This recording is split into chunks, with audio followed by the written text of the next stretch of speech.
अस्सलाम वालेकुम। आज का हमारा टॉपिक है biosynthesis of fatty acids, fatty acids. जब हमारे कार्बोहाइड्रेट की इंटेक ज़्यादा हो जाती है, एक्सेस कार्बोहाइड्रेट, तो हमारी बॉडी जो है कार्बोहाइड्रेट को फैटी एसिड्स में कन्वर्ट करके स्टोर करना शुरू कर देती है। तो हमारी फैटी एसिड्स कहाँ पे बनना शुरू प्रीडोमिनेटली कहाँ कहाँ कहाँ पे सिंथेसाइज हो सकते हैं? लिवर में,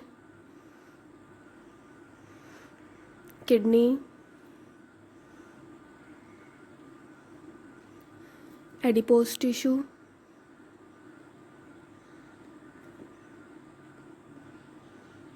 एंड लैक्टेटिंग मेमोरी ग्लैंड्स।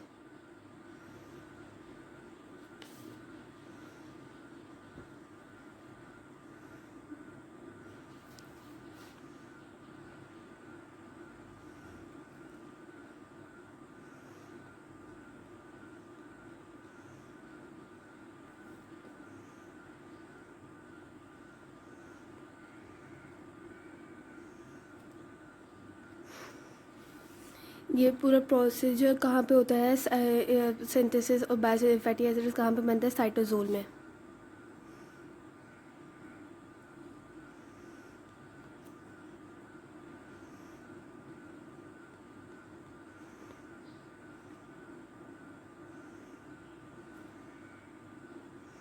ये पूरी फैटी एसिड की सिंथेसिस पूरी फैटी एसिड की सिंथेसिस 3 स्टेप्स में कंप्लीट हो जाती है। वो 3 स्टेप्स कौन से हैं?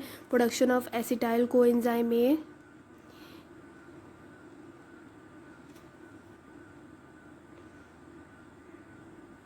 And NADPH। फर्स्ट स्टेप है। सेकंड स्टेप है conversion of acetyl co A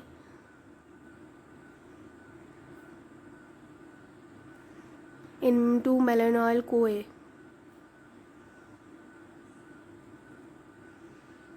third step है reaction of fatty acid synthase complex.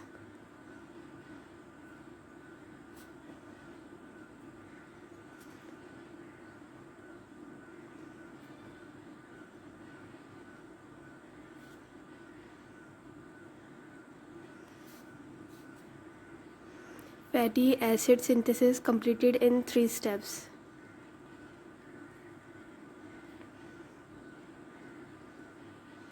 ये 3 स्टेप्स कौन से हैं? कि सबसे पहले production of acetyl coenzyme A and NADPH, and second step है कि एसिटाइल कोएंजाइम का कन्वर्जन होंगे मेलानाइल कोए में, और तीसरा है reaction of fatty acid synthase complex. ये एक बेसिकली एक एंजाइम है जिसमें 7 सीरीज़ का रिएक्शन होता है। मैं आपको बाद में बता दूँ। पहले हम फर्स्ट स्टेप पे आ जाते हैं, production of acetyl coenzyme and NADPH। First है production of acetyl coenzyme A and NADPH। हमें पता है एसिटाइल को एंजाइम हमारे पास कहाँ से आ रहा है? ग्लाइकोलाइसिस करते हैं हम, तो उसका एंड प्रोडक्ट होता है पायरोवेट। पायरोवेट हमारे पास एसिटाइल को एंजाइम ए में कन्वर्ट होता है। एसिटाइल को एंजाइम हमारे पास माइटोकॉन्ड्रिया से आ रहा है, ठीक है। एसिटाइल को एंजाइम हमारे पास माइटोकॉन्ड्रिया से आ गया। अब ये जो है माइटोकॉन्ड्रिया से आ गया, अभी साइटोसोल में कैसे जाएगा? कि साइटोसोल में डायरेक्टली नहीं जा सकता, तो ये कंडेंस होगा, प्लस समझ लें, कंडेंस होगा ऑक्सैलो एसीटेट के साथ और बनाएगा सिट्रेट सॉरी। ये सारा कहाँ प्रोसेस हो रहा है? माइटोकॉन्ड्रिया में।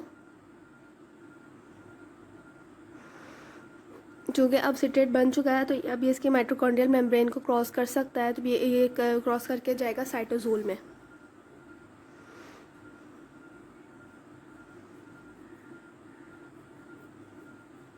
साइटोसोल में चले गए हैं। साइटोसोल में आके सिट्रेट जो है दोबारा कन्वर्ट हो जाएगा ऑक्सैलो एसीटेट और एसिटाइल कोएंजाइम में ए में। ऑक्सैलो एसीटेट में कन्वर्ट हो जाएगा। इसके लिए एंजाइम कौन सा जरूरी होता है? Citrate lyase, ATP citrate lyase. ये एंजाइम ब्रेक करता है सिट्रेट को एसिटाइल को एंजाइम ए और ऑक्सैलो एसीटेट में। क्या माइटोकॉन्ड्रिया एसिटाइल को एंजाइम है, हम ए हमारे पास माइटोकॉन्ड्रिया से आया जब ग्लाइकोलाइसिस करी पायरुवेट से कन्वर्जन में।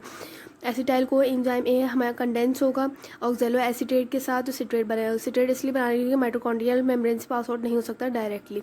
सिट्रेट की सूरत माइटोकॉन्ड्रियल मेम्ब्रेन से पास आउट और साइटोजोल में आने के लिए, क्योंकि साइटोजोल में हमारे पास फैटी एसिड की सिंथेसिस होती है। साइटोजोल में आगे फिर सिट्रेट जो है दोबारा टूट जाएगा एसिटाइल को एंजाइम ए और ऑक्जेलो एसीटेट में in the presence of ATP citrate lyase. ये ATP citrate lyase enzyme citrate को दोबारा तोड़ देता है acetyl coenzyme oxaloacetate. हमारा फर्स्ट स्टेप क्या था कि production of acetyl co A and NADPH। Acetyl co ए तो हमारे पास आ गया, अब हमें NADPH चाहिए। ऑक्जेलो एसीटेट फिर कन्वर्ट होगा, सिर्फ ऑक्जेलो एसीटेट कन्वर्ट होगा मैलेट में। ये मैलेट देन कन्वर्ट होगा मैलिक एसिड में इन द प्रेजेंस ऑफ ये कन्वर्ट होगा मैलेट कन्वर्ट होगा पायरुवेट में in the presence of malic enzyme.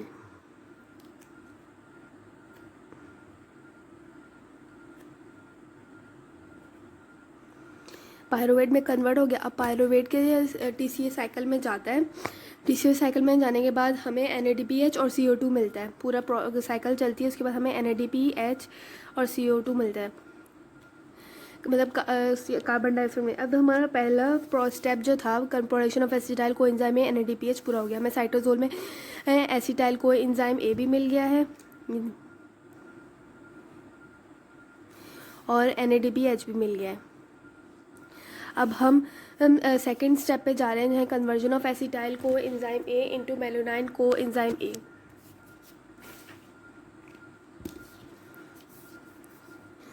Second step, acetyl coenzyme A malonyl coenzyme ए में कन्वर्ट होगा।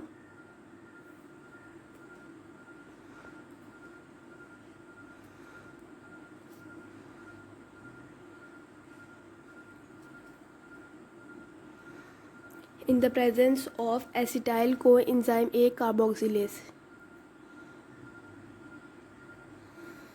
acetyl coenzyme A carboxylase। ठीक है, इस प्रोसेस में हमारे पास विटामिन बायोटिन और carbon dioxide in the presence of vitamin biotin, vitamin होता है एक बी कॉम्प्लेक्स है, और कार्बन डाइऑक्साइड देंगे तब ये कन्वर्ट हो जाएगा मेनिलाइल को एंजाइम ए। साथ साथ ये भी बता दे चलूँ कि जो है ये रेगुलेटरी एंजाइम है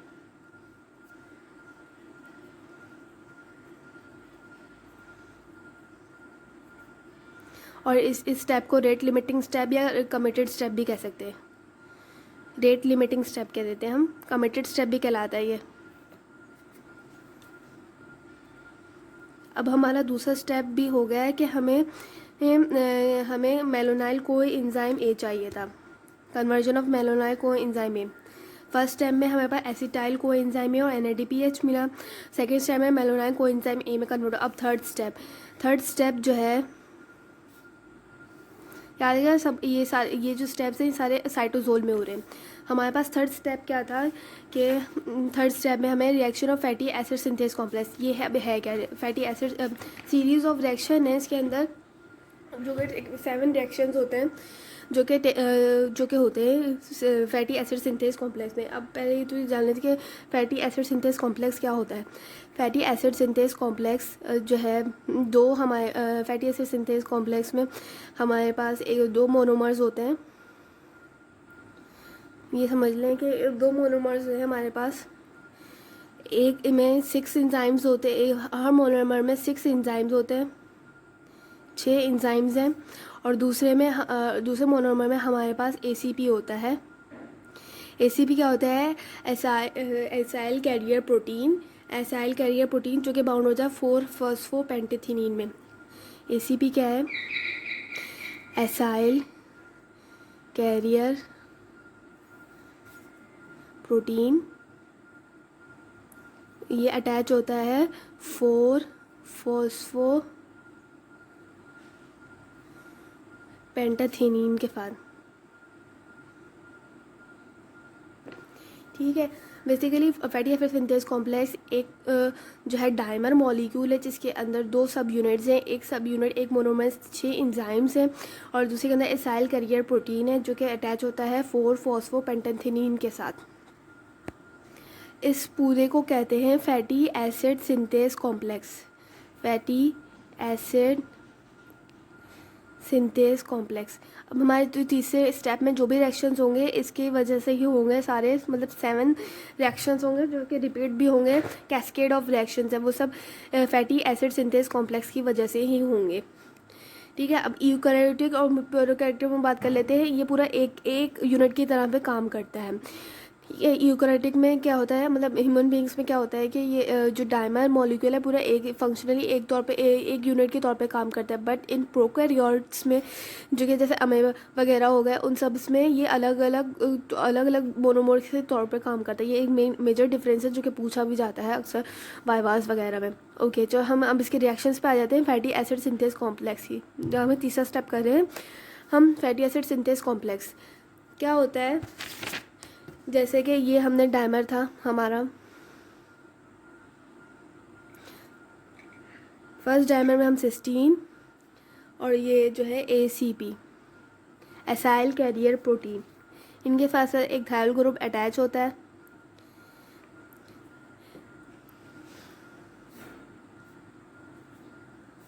ठीक है। अब हम रिएक्शन स्टार्ट कर रहे हैं। हम सबसे पहले जो है एसिटाइल कोएंजाइम A रिएक्ट करता है। एसिटाइल कोएंजाइम के साथ रिएक्ट करता है एसिटाइल कोएंजाइम A है ये। एसिटाइल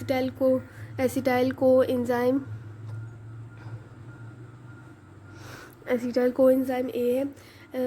ये कन्वर्ट करता है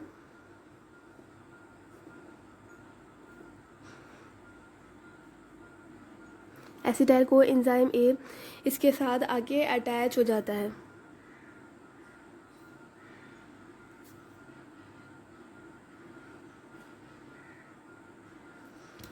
ये पार्ट इसका।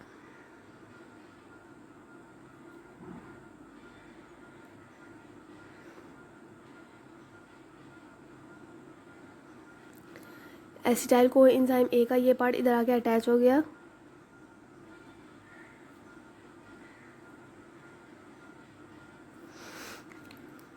ये क्या है, एसिटाइल कोएंजाइम A, याद रखिएगा एसिटाइल। फर्स्ट स्टेप है हमारे पास, ये शुरू से एसिटाइल कोएंजाइम से कहानी शुरू होती है, एसिटाइल कोएंजाइम हो गया। अब जो है दूसरे स्टेप में क्या होता है कि इसके पास जो है बहुत सारा मटेरियल गया। अब ये जो है उकता जाता है कि मैं जो है अब दूसरे पे ट्रांसफ़र कर दूँ ताकि मैं बाद में इससे ले सकूँ। दूसरे स्टेप में हमारे पास क्या होता है कि ये वाला पार्टिकल ऊपर हमारे पास शिफ्ट हो जाता है। देखिए सिस्टीन,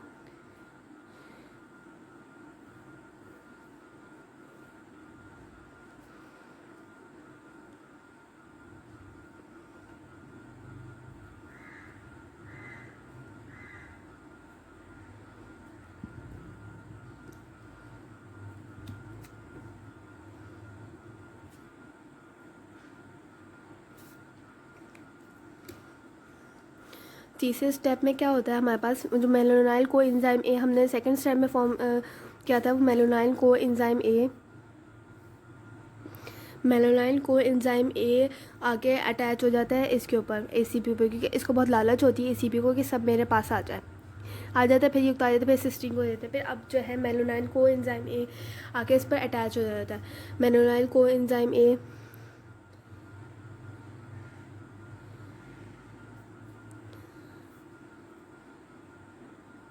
मेलानाइल एंजाइम को A का पार्ट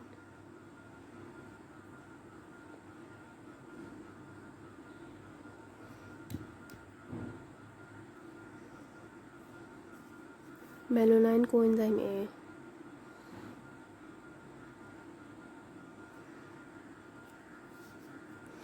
ये अटैच होता था इसके ऊपर।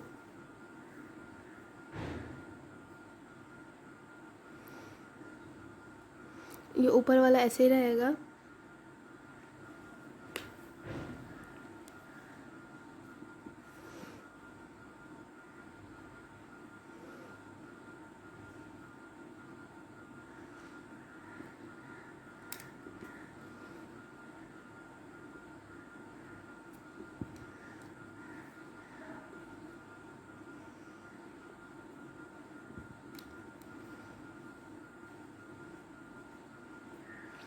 मैं सिर्फ ब्लैक से क्यों लिख रहे हैं, क्योंकि सारा काम इन्हीं का है मेन जो है, क्योंकि यही कन्वर्ट होंगे बार बार।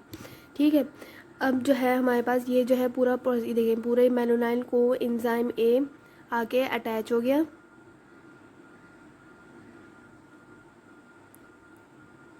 ठीक है, मेनोनाइन को एंजाइम आगे अटैच हो गया और ये जो है एसिटाइल को एंजाइम से अटैच था। ठीक है, अब जो है हमारे पास ये कन्वर्ट होगा, कन्वर्ट हो जाए कीटो एसिटाइल एसीपी सिंथेज होगा, मतलब इनके प्रेजेंट कीटो एसिटाइल एसाइल कैरियर प्रोटीन बनेगा।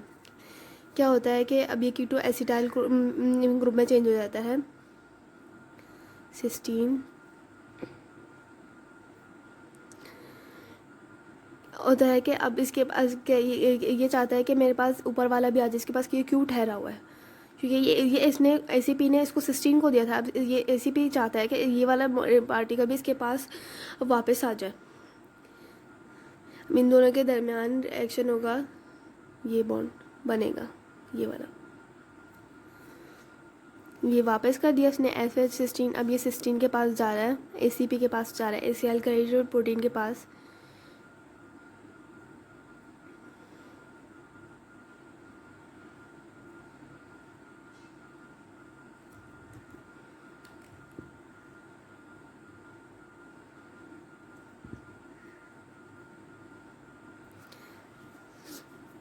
ये क्या बन रहा है, keto acyl acyl carrier protein, acyl carrier protein keto acyl बन रहा है। ये तो हमारे पास एंजाइम था, देखो इसके कार्बन 1 2 3 थर्ड ग्रुप पे कीटो एसाइल ग्रुप लगा हुआ है, CH3 ये वही था जो हमारे पास उससे आया था एसिटाइल ग्रुप से। ये देखें क्या हुआ कि ये बॉन्ड जो है, ये कार्बन डाइऑक्साइड निकल गई यहाँ से, कार्बन डाइऑक्साइड निकल गई तो ये प्रोसेस इसके साथ जाके अटैच होगा, ये CH2, ये देखिए CH2 ये इसके साथ आके COOCH3 आके अटैच हो गया। ये क्या बन गया, 3 keto acyl acyl carrier protein बन गया ACP। कैसे, ये देखो ये जो है हमारे पास carbon number 1 carbon number 2 carbon number 3 3 keto acyl बन गया। अब हमें क्या ये जो है ये कीटो एसाइल ग्रुप जो है ना रिड्यूस होगा, कीटो एसिटाइल ग्रुप रिड्यूस होगा। रिड्यूस का मतलब क्या होता है कि इसका जो है ना ये डबल बॉन्ड ये वाला टूट जाएगा। जब ये डबल बॉन्ड टूटेगा तो देखते हैं क्या बनता है हमारे पास, ये वही सिस्टीन और ACP, यहाँ SH मेरे पास ये ये वाला डबल बॉन्ड टूटेगा CH2, ये डबल बॉन्ड टूट गया, ये वाला डबल बॉन्ड टूटेगा, ब्रेक होगा, इसके अंदर क्या बनेगा हमारे पास C, यहाँ हमारे पास जो है हाइड्रोजन की एडिशन हो जाएगी, हाइड्रोजन की एडिशन होगी यहाँ पे हमारे पास और बनेगा OH और ये सेम CH3 ऐसे ही रहेगा।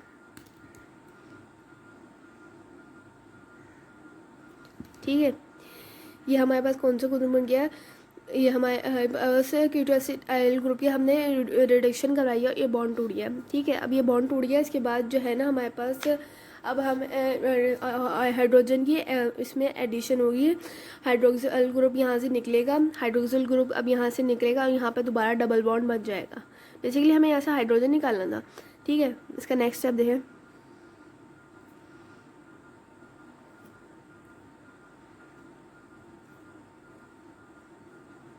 क्या होगा, अब जो है ये OH ये H2O बन के निकल जाएगा और यहाँ पे डबल बॉन्ड बन जाएगा।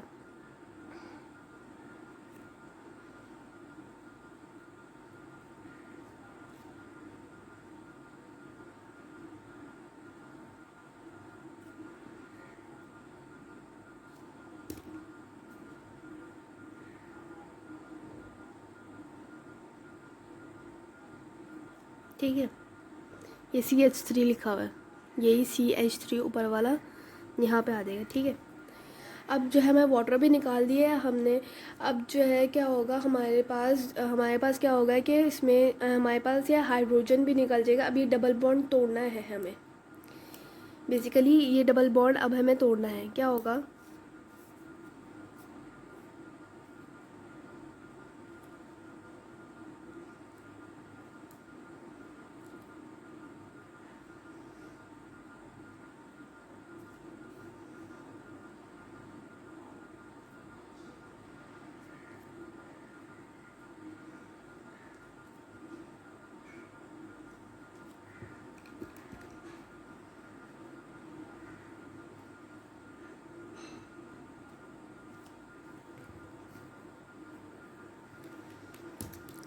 ये डबल बॉन्ड हम तोड़ेंगे तो हमारे पास एक और CH2 कितने कार्बन थे, 1 2 3 4 यहाँ पे कार्बन थे, तो यहाँ पे एक और वो लग देंगे 1 2 3 4 यहाँ पे भी कार्बन है। अब हम इसको एक दफ़ा पूरा देख लेते हैं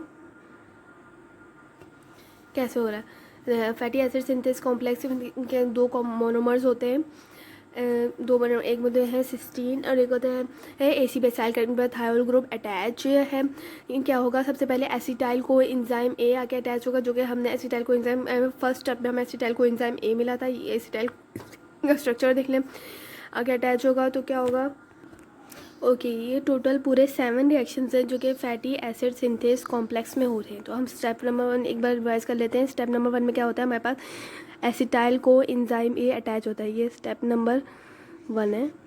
एसिटाइल को एंजाइम A आके अटैच होता है, इसलिए पार्ट हाईलाइट कर रहा है क्योंकि ये पार्ट जो है हमारे पास आके अटैच होता है, इधर ही देखें, ऐसे ACP एसिटाइल कैरियर प्रोटीन पे आके अटैच हो जाता है इस डोमेन कह लें या मोनोमर कह लें, एक ही बात है। जब इसके पास बहुत ज़्यादा इसको चल उठ गई कि मैं इसके पास रखवा देता हूँ ताकि इससे बाद में ले लूँ, फिर ये जो मॉलिक्यूल होता है ये वाला, ये आके अटैच हो जाता है इसके पास स्टेप नंबर 2 में।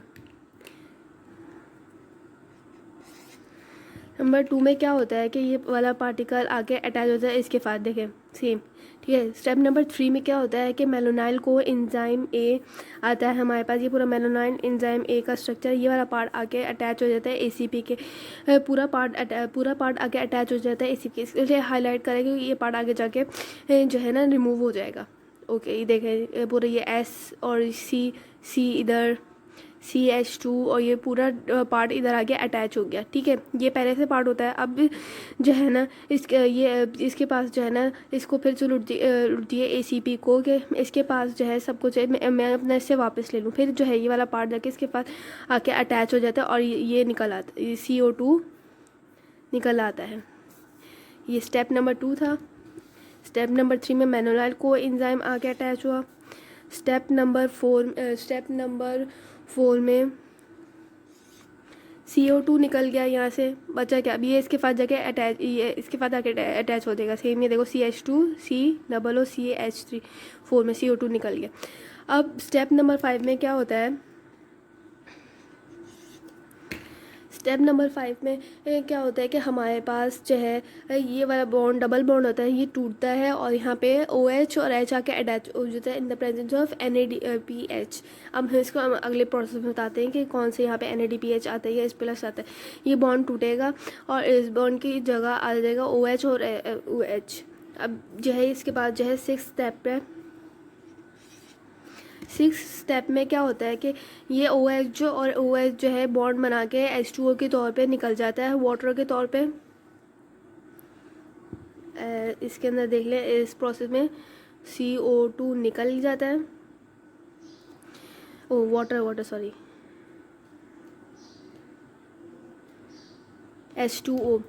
H2O ये जो था हमारे पास HOH जो है निकल जाता, इसमें नहीं, सॉरी इसके अंदर H2O निकल जाता है।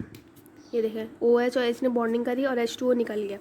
जब H2 निकल जाएगा तो यहाँ पे डबल बॉन्ड बन जाएगा, ये देख सकते हैं डबल बॉन्ड, ये पूरा CH3 ऐसे ही आएगा, ठीक है। 7th स्टेप में हमारे पास क्या होता है, 7th स्टेप में हमारे पास क्या होता है कि ये डबल बॉन्ड भी टूट जाता है, डबल बॉन्ड भी टूट जाता है NADP के प्लस में। हम यहाँ पे नेक्स्ट हम वीडियो में देखते हैं कि हमारे पास यहाँ पे कौन सा मॉलिक्यूल आएगा जिसके से टूटेगा, यहाँ पे हम डबल बॉन्ड टूट जाता है। डबल बॉन्ड टूटने के बाद यहाँ पे CH2 देख लें, यहाँ पे कितने कार्बन है, यहाँ पे भी 1 2 3 4 थे, 1 2 3 4 कार्बन। अब हम नेक्स्ट वीडियो में कंटिन्यू करते हैं।